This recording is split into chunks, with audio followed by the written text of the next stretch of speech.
Hello Gundam fans, this is Brad92, and today I'll be looking at the 10144 high grade Zaku 2 Thunderbolt version, which, yeah, pretty much the same as the one which came with the big gun set that I've already reviewed, and still a very nice model kit. There is pretty much an entirely new sculpt here compared to the other Zaku 2s we've gotten before.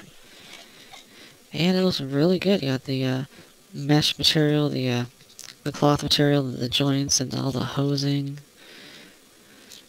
And just nice detail all over the place. Nice big backpack, which doesn't really weigh him down. You can get him to stand rather well, even though he's got this big backpack.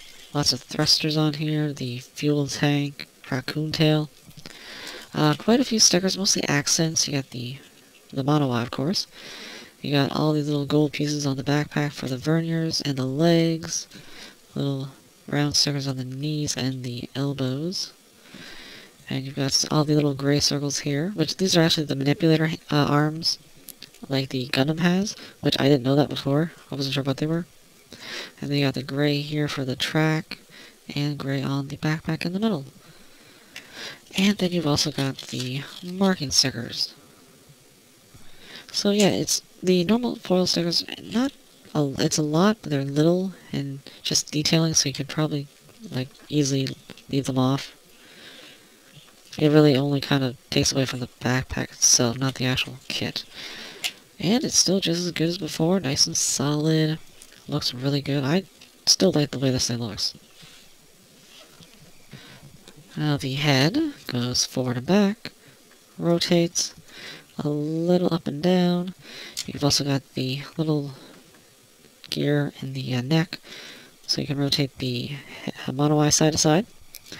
Arms go forward and up and down at the shoulder, and will rotate.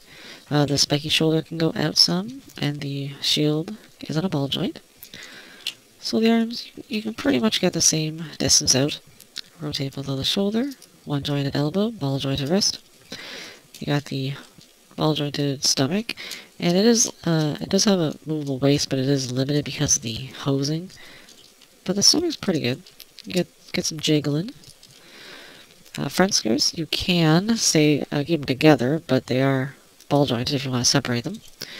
Hinged side skirts. The legs can go side to side, or sorry, forward and backwards, separate from the waist. Move forward, a little back, out, rotate the hip, double jointed knee, not a lot. You got a hinge ankle and a ball jointed foot, and some flip-flop action.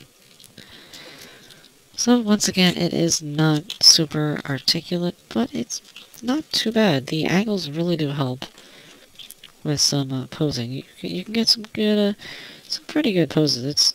The articulation is not too bad. And now you've got quite a few hands. You have a set of holding hands. The left hand comes with a closed fist. You get two trigger finger hands for the right hand, one with a straight ball joint and one with an angled, and then you get an angled trigger finger hand for the left hand.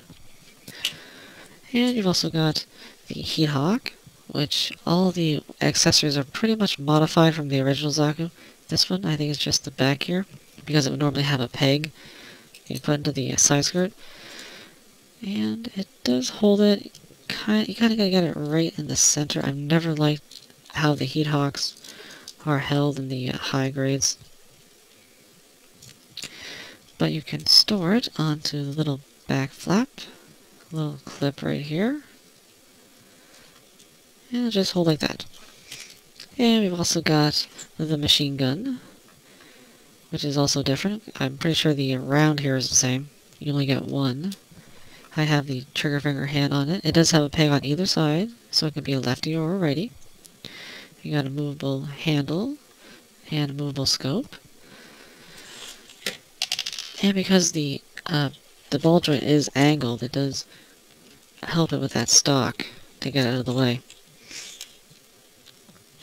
And it can also be mounted on the little flap. On the other side, there's just one peg right here.